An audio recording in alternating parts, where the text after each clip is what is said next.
This week we have Oshin talking to Opia, a band making waves on SoundCloud at the minute with their newest track called Falling. There will be a link in the description below, make sure you check it out and support the band. A couple of physics majors from America, believe it or not. We're going to play the track for you now and then get right into the interview. Thanks for listening. I've already told you, we can't go on like this. Red lips, a kiss, and you got me calling for you. Guess I hardly know you, you're off limits. Classic twist, I think I'm falling for you.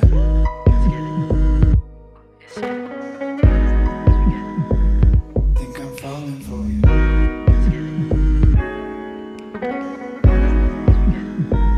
Think I'm falling for you. Why am I falling for this toxic love? Why am I falling for this tender touch? Why am I falling for this toxic love? Why am I falling for this tender touch? I'm still falling for you, I'm still falling for you. I've already told you, I can't just wish away those days you say was such a problem for you. Every word I told you, lost in cliche. Without your phrase, it's got me falling for you. Why am I falling for this toxic love? Why am I falling for this tender touch? Why am I falling for this toxic love?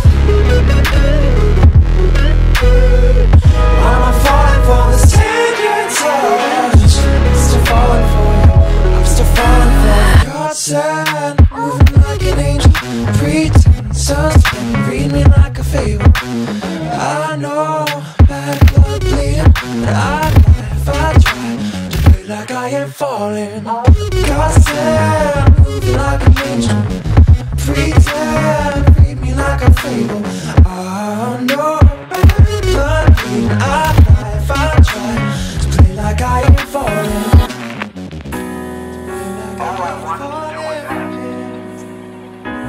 I'm sorry, Jack. Let's look at it this way. You just haven't been around enough to know what love really is.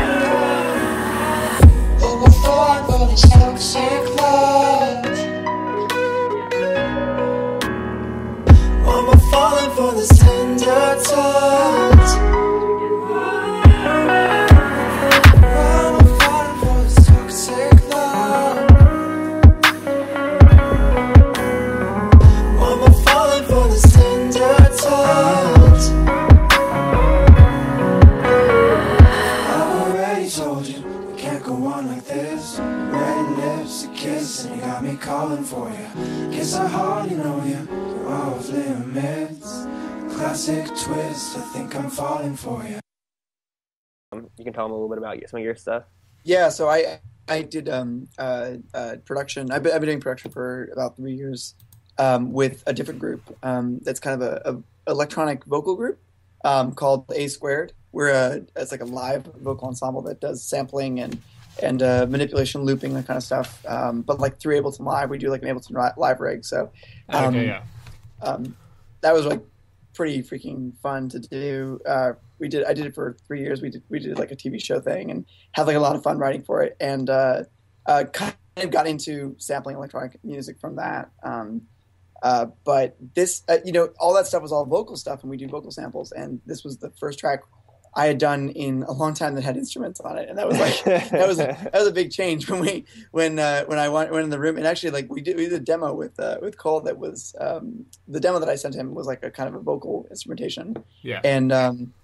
And we were keeping it like that for like a couple of weeks, and then it wasn't until we got into the room and Cole was like playing guitar, and I was like, oh, that's really good. And like, we just kind of ran with it because it was, we were just so gelled about the guitar. And I'd almost completely forgotten that Cole was as good of a guitarist as he is.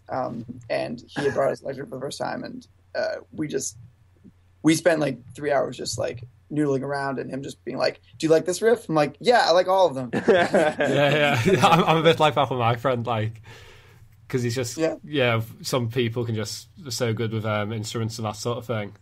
Have you done like, have you been trained like have you done lessons and stuff, or you self-taught, both of you, or? Yeah. Cole, are you self-taught? I don't know. Go ahead. Oh, I was gonna say, I did play guitar myself when I was in high school, but I'm like nowhere near the level that he is at all.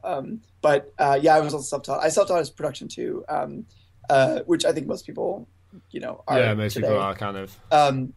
I worked for the student record label at Yale for 4 years. We was like a new student record label that popped up, and it was mostly just like production stuff. So that's kind of where I cut my teeth. Yeah. And I studied jazz guitar when I was younger, and then also some classical guitar. I've taken a lot of lessons and done a lot of training, but the last few years I haven't been taking lessons, more just kind of like learning from just like getting out there and doing it. I think that like the best performance honestly is or the best practice rather is just like getting out and performing and like getting in the studio and like making songs, like because you kind of learn like what works and what doesn't, and you learn to just kind of like you learn like about yourself as a musician. Yeah, so it's almost like as you're just doing it, like totally. practically. But like I think if I were to do it again, I would definitely do the jazz theory lessons as well, because that's like I think pretty important for like building up your sort of like musical vocabulary, if you will. Yeah, and I think I read somewhere one of you did maths and one of you did physics. Who did which? Sorry, like I'm physics. Yeah, I'm math. So yeah. Do you find like it'd be a bit of a weird question because I did physics back when I was in school, like A level. Do you use like any of the science kind of stuff for your music, or is it just like not relevant at all? Or I mean, so this is actually like kind of strange, but I mean, I think that like usually I don't really think about them like too connected. There's actually a lot of really cool stuff right now that Jacob could probably tell you about synthesizers that are very mathematically based, because if you like look at synthesizers, all it is sort of like Fourier decomposition. So like you can create all these cool like sounds by just adding together different kinds of waves. Yeah, wavetable synthesis is the kind of practical application of that. So yeah, that's very big. So there's actually a lot of talk about different kind of physics concepts in like this world of synthesizers, which is like kind of cool, as like a little hobby on the side. Yeah, it is. I did my thesis in I ended up just doing the thesis in music because I didn't want to do two, so I kind of was. I thought that was like the lazy move at the time, and then I realized that I was like sorely mistaken, and I should have just done like a performance thesis or something rather than just like writing a paper at the end of the year. And it was like one of the like biggest last minute things I've ever done. But we sounds very heavy, yeah. But it was really intense. But all my advisors were in the music department, and I was doing research into it was like using machine learning like techniques.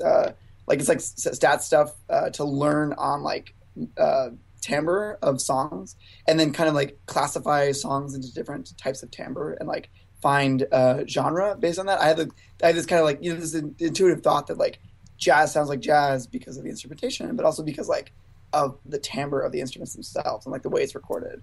And so like the idea was that you could have a computer listen to a bunch of records and classify them together and create genres as a thing. But I think that's my only foray. I really I know a lot of my composer friends are like really into like the math aspect of composing. They're like it's like very number theory based. Like this piece is like based on I don't know, like some series, and they're like they pick all the notes because of the and I was never into that shit. I maybe I should have been, but it's a bit like because I've got Ableton Live and Rubbish at it, but like I was looking through it and there was so many numbers and stuff, and I was just like, so I was like physics, maths, maybe, but yeah, so more it's funny. Max for Live is like so dope. It's like Max in like the programming language in Ableton is really great. And I've played around with that a little bit because I kind of play with programming somewhat. But I mean, my dream would be to like program my own, DAW or program my own, like that would be so much fun. But yeah, it's like one of those things that's very intimidating. Like you're right, like signal processing is incredibly like it's this own black art that like only like 30 people in the world know about. And, Yeah, too. they're all working for like, Universal Audio or Waves Yeah. or something.